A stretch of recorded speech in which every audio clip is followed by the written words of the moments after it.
The cooking মিস্ট্রির চ্যানেলে আরো একবার সবাইকে স্বাগতম। আপনি যদি ভেবে থাকেন এটি কোনো মাশরুমের রেসিপি, তাহলে আপনি টোটালি রং। এই রেসিপিটি আমি পটেটো দিয়ে তৈরি করেছি। আর আজকের রেসিপি শুরু করার আগে আপনাদের কাছে একটি রিকোয়েস্ট থাকবে, একবার হলেও এই রেসিপিটি ট্রাই করবেন। ট্রাই না করলে খুবই মিস করবেন। পটেটোর এই রেসিপিটি খুব সহজ উপায়ে ঘরোয়া উপকরণ দিয়ে আজ আমি আপনাদের সাথে শেয়ার করব। আশা করছি আজকের রেসিপিটি আপনারা এনজয় করবেন। তো চলুন দেখে নেওয়া যাক সয়া গার্লিক পটেটোর এই রেসিপিটি। এখানে আমি 2টা আলু আগে থেকে সিদ্ধ করে ম্যাশ করে নিয়েছি, আর খুব স্মুথ করে ম্যাশ করে নিতে হবে। এর মধ্যে যেন কোনো গোটা দানা না থাকে, সেদিকে একটু খেয়াল রাখতে হবে। এখন এর মধ্যে আমি দিয়ে দিচ্ছি স্বাদ মতো লবণ।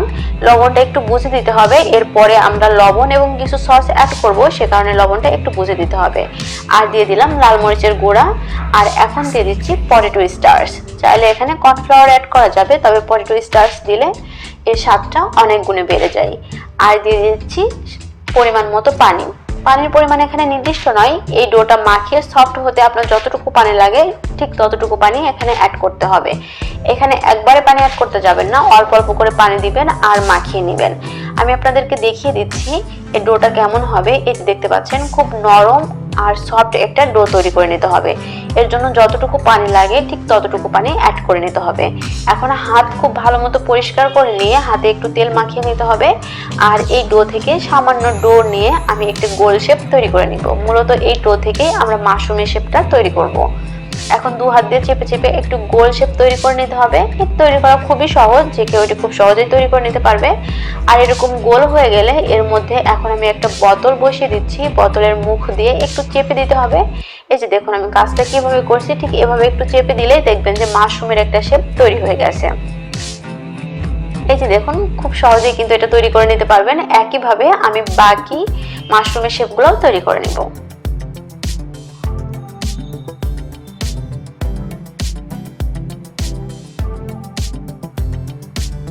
আমার সমস্ত পটেটো মাশরুম শেপ দেওয়া হয়ে গেছে। এখন আমি এগুলোকে সিদ্ধ করে নেব। এগুলোকে রেস্টে রাখার কোনো দরকার নেই। সব থেকে ভালো হয় যদি পটেটো তৈরি করার আগে আপনি চুলায় পানি বসিয়ে রাখেন, আর পানিটা যখন ফুটতে শুরু করবে তখন সমস্ত পটেটোগুলো পানির মধ্যে দিয়ে দিতে হবে। আর একটা একটা করে দিতে যাবেন না, সবগুলো একসাথে তৈরি করার পর একসাথে দিবেন, তা না হলে কোনোটা আগে সিদ্ধ হবে কোনোটা পরে সিদ্ধ হবে। আমি চুলায় পরিমাণ মতো পানি দিয়েছি, আর এখানে কিন্তু পানিটা একটু বেশি ব্যবহার করতে হবে। এখন সমস্ত পটেটোগুলো দিয়ে দিচ্ছি, আর এই কাজটা খুব সাবধানে করতে হবে। এগুলো কিন্তু খুবই নরম আছে, আপনি যদি সাবধানে দিতে না পারেন তাহলে কিন্তু ভেঙে যেতে পারে। এখন আমি সমস্ত পটেটো দিয়ে এগুলাকে মিডিয়াম ফ্লেমে জাল করব ঘড়ি ধরে 3 মিনিট। 3 মিনিটের বেশি জাল করা যাবে না।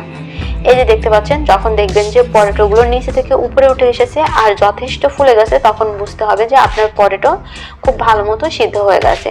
এখন আমি এগুলাকে গরম পানি থেকে উঠিয়ে ঠান্ডা পানিতে হিল হতে দিব 7 মিনিটের জন্য। আর ঠান্ডা পানি বলতে ফ্রিজের ঠান্ডা পানির মধ্যে হিল হতে দিবেন, তা না হলে কিন্তু এই পটেটো শক্ত হবে না। আমি এখন এগুলাকেও তুলে নেব।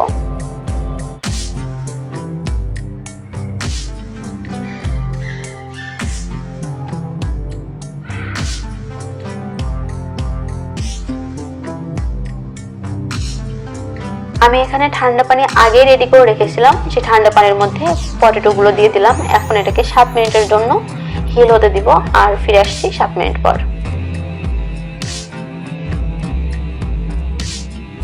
আমি একটি সস তৈরি করে নেব। সস তৈরি করার জন্য চুলায় একটি পাত্র বসিয়ে দিয়েছি, আর পাত্র খুব ভালো মতো গরম হয়ে গেলে এর মধ্যে দিয়ে দিচ্ছি অলিভ অয়েল। এখানে আমি 1/4 কাপ অলিভ অয়েল দিয়ে দিলাম। চাইলে এখানে বাটারও ব্যবহার করা যাবে, কিন্তু রান্নার তেল ব্যবহার করতে যাবেন না। রান্নার তেল দিলে কিন্তু টেস্ট ভালো আসবে না। আর তেল খুব ভালো মতো গরম হয়ে গেলে 1 টেবিল স্পুন চিনি দিয়ে দিচ্ছি। এখানে চিনিটা অবশ্যই ব্যবহার করতে হবে, চিনি কোনোভাবেই স্কিপ করা যাবে না।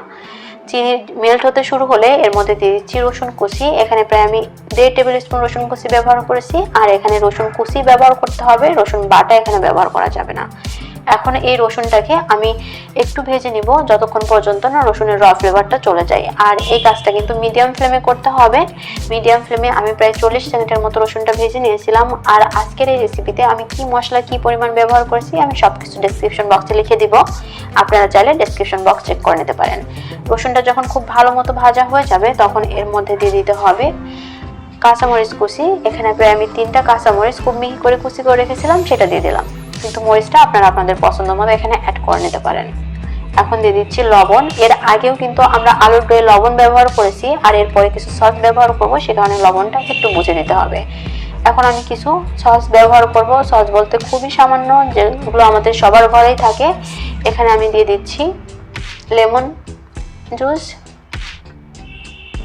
আর দিয়ে দিলাম সয়া সস। এখানে আমি লাইট সয়া সসটা ব্যবহার করেছি, ডার্ক সয়া সস এখানে ব্যবহার করা যাবে চাইলে। আর দিয়ে দিচ্ছি টমেটো সস,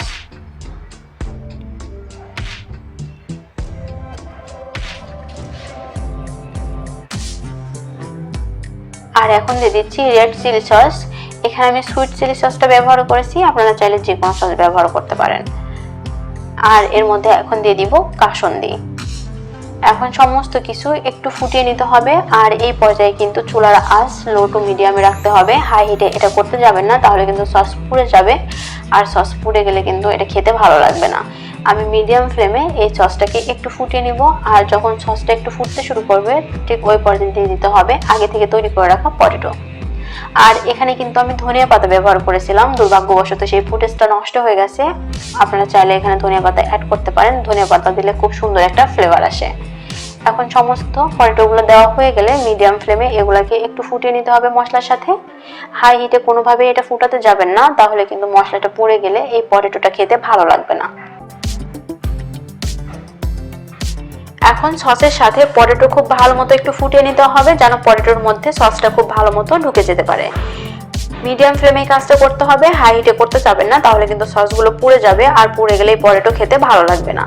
আমি মিডিয়াম ফ্লেমে এই পটেটো আর সসটা খুব ভালো মতো একটু কষিয়ে নিচ্ছি, যেন প্রতিটা পটেটোর মধ্যে সসটা খুব ভালো মতো ঢুকে যেতে পারে।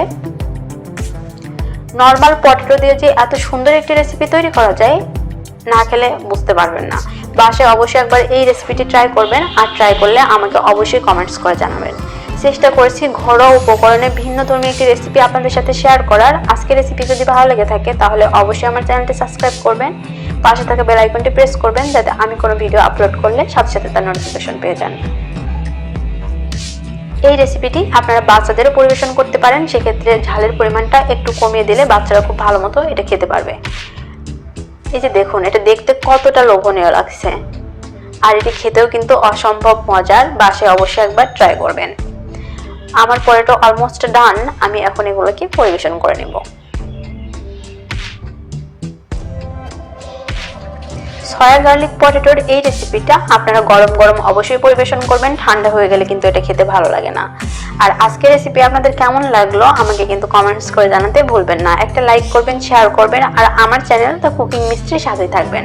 দেখা হবে নতুন পর্বে নতুন কোনো রেসিপি নিয়ে। ততক্ষণ সবাই অনেক ভালো থাকুন। আল্লাহ হাফেজ।